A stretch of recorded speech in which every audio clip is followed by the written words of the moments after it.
right, everybody, we are live, and this is the conservation conversation.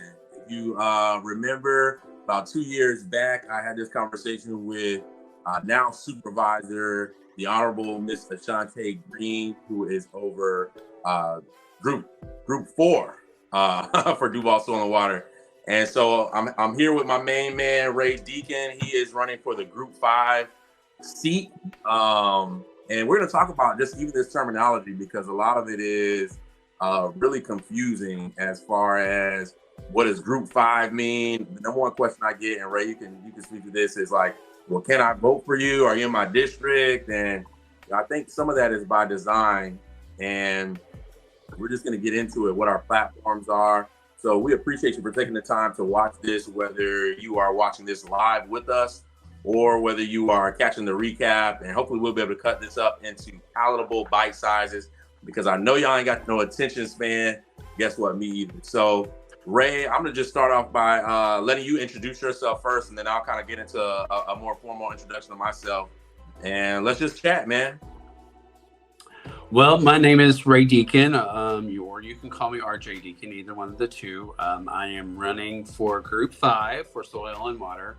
Have always had a passion for the environment, grew up on a farm, have done plenty of environmental volunteering, different things like that. Saw a need, been here 4 years in Jacksonville, saw a need for the environment and love politics too. So I said, hey, let's mix them together and do what we need to do. And so here I am. Good deal. And guys, my name is, hold on, I'm just sharing the, I'm going to go ahead and share this for you, and I'm going to tag you, Ray. Alrighty. Boom. So guys, my name is Eugene Ford III. Most of my friends call me Trey or some iteration of that. And I'm actually a little bit different. I'm somebody who grew up in a huge city, Miami, and then moved to Jacksonville, which is kind of like a really big small town. And I don't have much affinity for politics. In fact, I really didn't believe in the system in and of itself for a long time until I was able to help out with a couple of campaigns and really get like more of an inside look. You know, I've been very apprehensive about the two-party system as far as what I call the oligarchy. And I do want to appreciate Aaron Day, who is running our back office on this.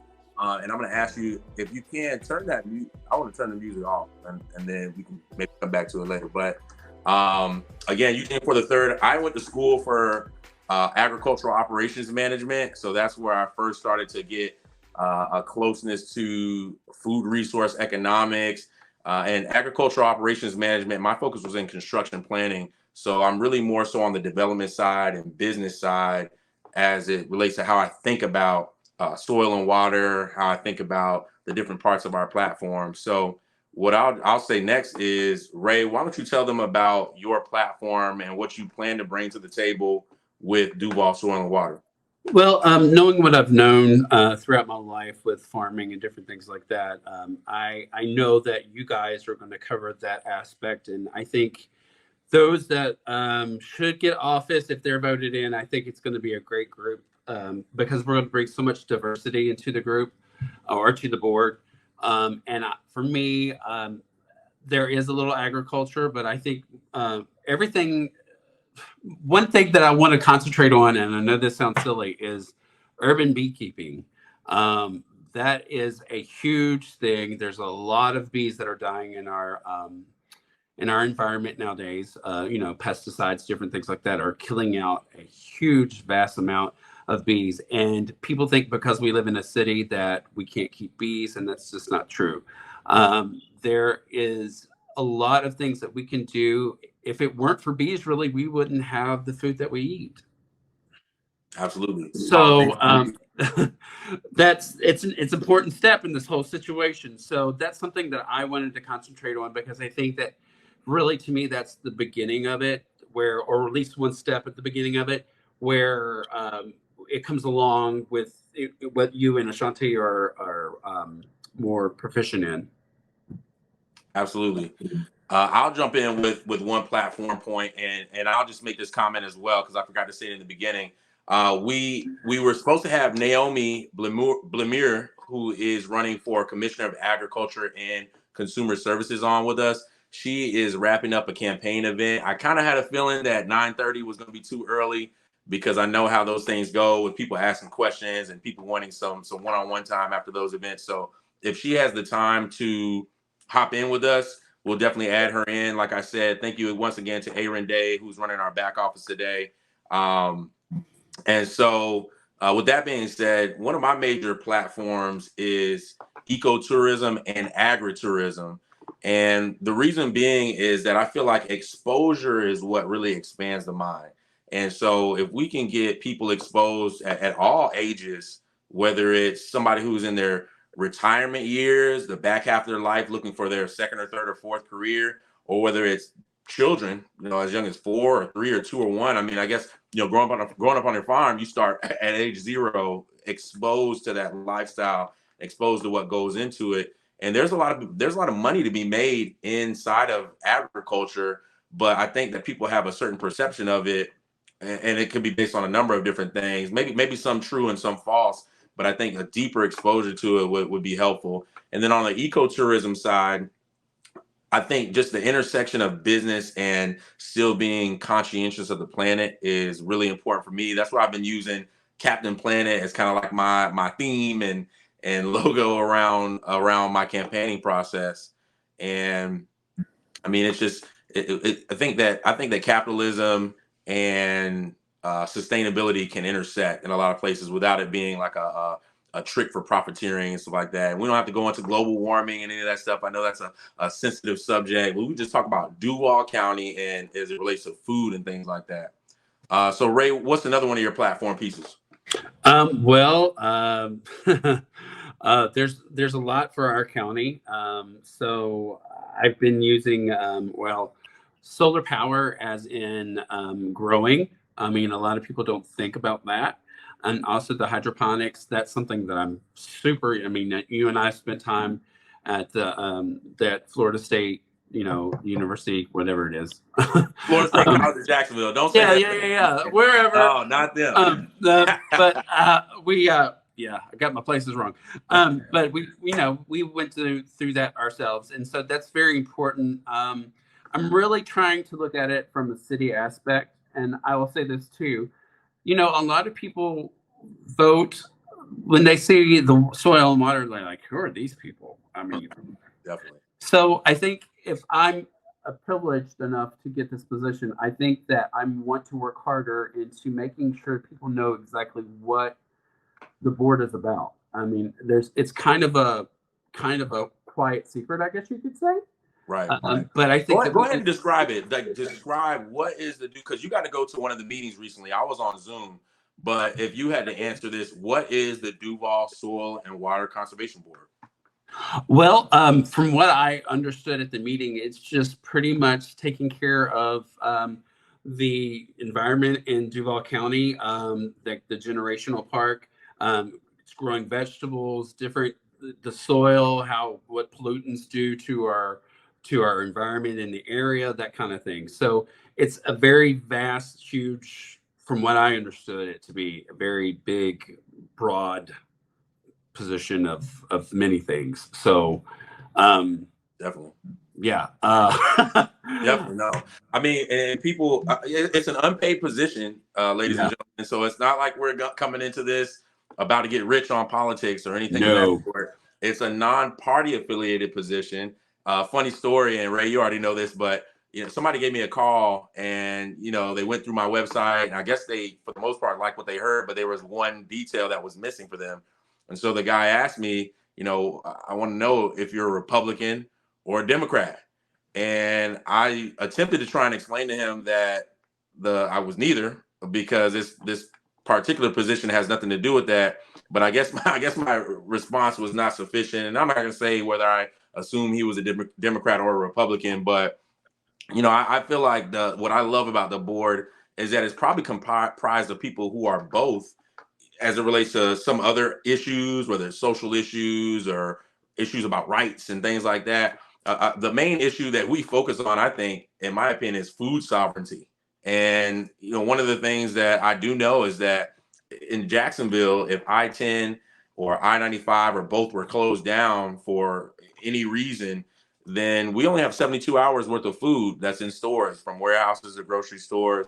And, I mentioned that to somebody and they said, oh, I got, canned goods and all that stuff. But I mean, if we got no food for people to buy, most people are not prepared for that. And I think what's the phrase? I think it's if you stay ready, you ain't got to get ready. And the way to stay ready, I think, is to learn how to grow your own food. Right. And that, and I'll put this out there too.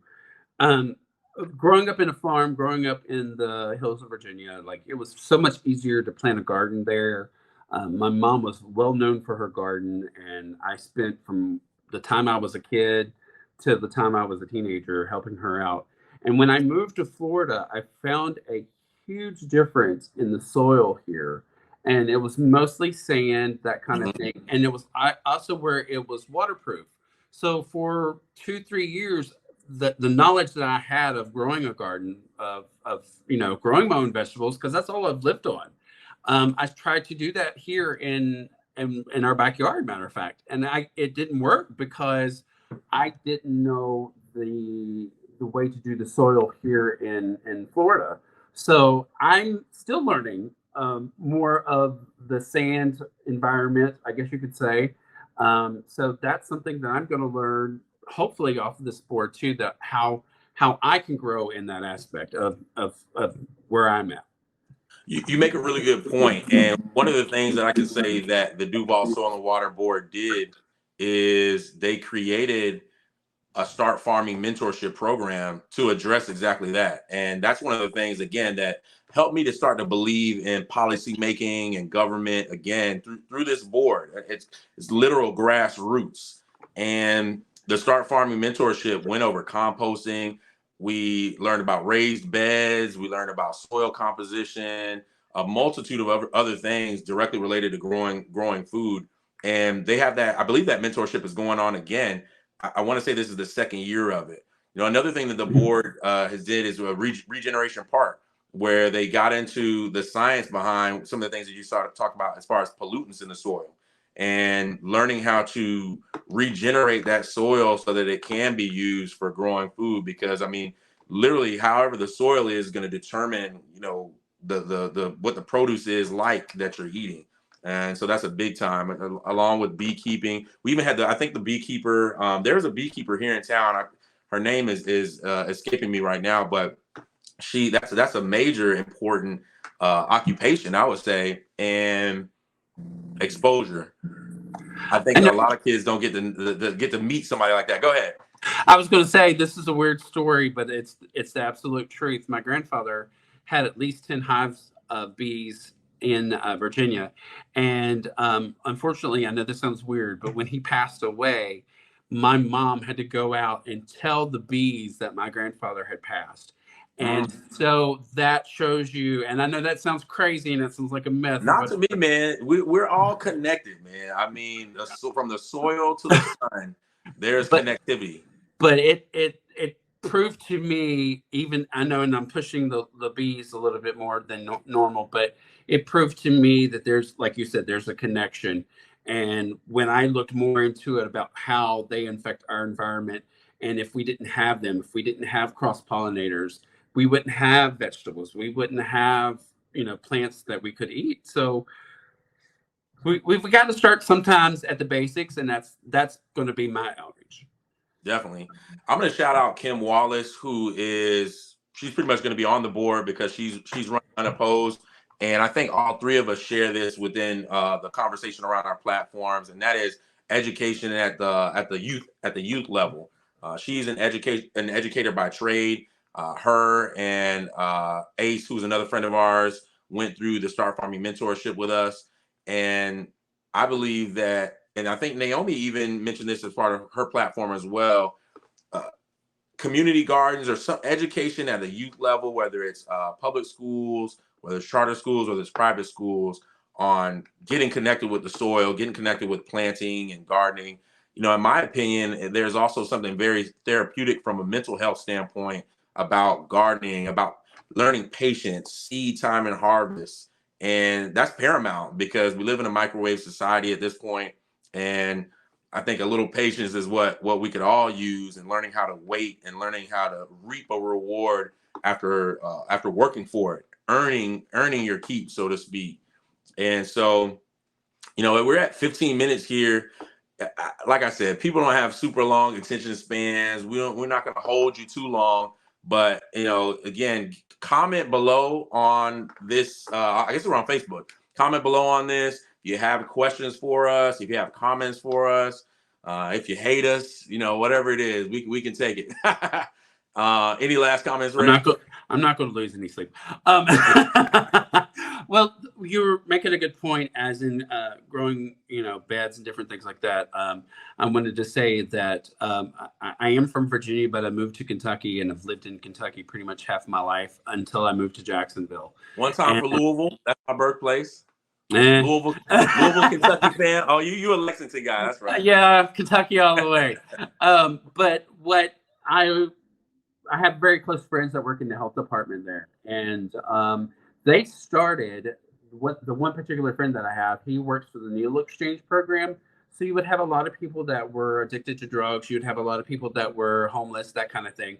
So what his department decided to do was start a raised bed, and they got grants for it. And it was so successful that they were able to give these people vegetables, healthy products for them. And it grew to the point where they tripled it in the next year. So that's something also I kind of want to bring to the picture, maybe to the front, and say, hey, is this something we can do too?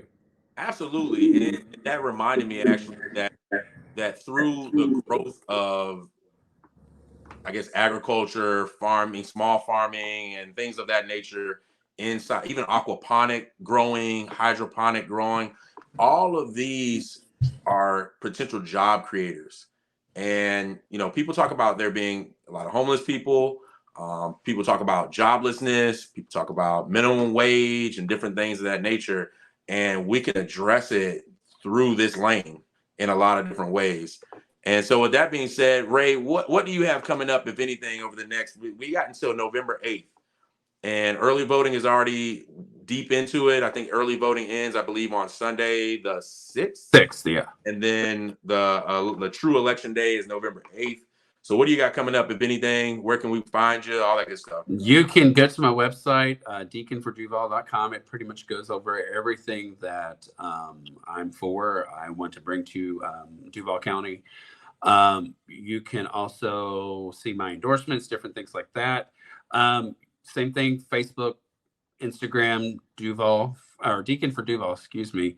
You can see a lot of things that I've posted. But this week, I think we're just kind of pulling everything together and tying loose ends up, and maybe do some door knocking over the weekend, some more sign places, and let's do it for Tuesday.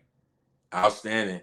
And guys, and Ray, if you're back in time, you're welcome to come to this. Guys, I'm having my fundraiser as a mixture into karaoke and game night at the Culture Lounge Jacks. So if you're interested in asking me questions, if you're interested in donating, figuring out how you can volunteer, or if you are completely disinterested in all of this, but you want to sing, eat, drink, and be merry, come on out to Culture Lounge. We'll be at the Cookbook Restaurant, which is in Springfield. There's actually a community garden that I want to save right across from the Bridge Boys and Girls Club, and that's on 8th and Pearl Street. And so come out Thursday. Once again, it's November 3rd, the Cookbook Restaurant, 1827 Pearl. I'll be there. We'll be singing, and we'll be eating, laughing, hopefully having good conversations. And with that, I guess we are complete.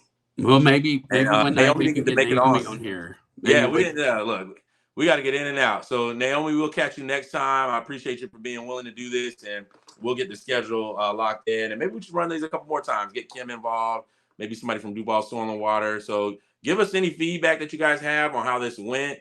And hey, we can use technology to run it back. Yep. Once again, my name is Eugene Ford III. Most people call me Trey.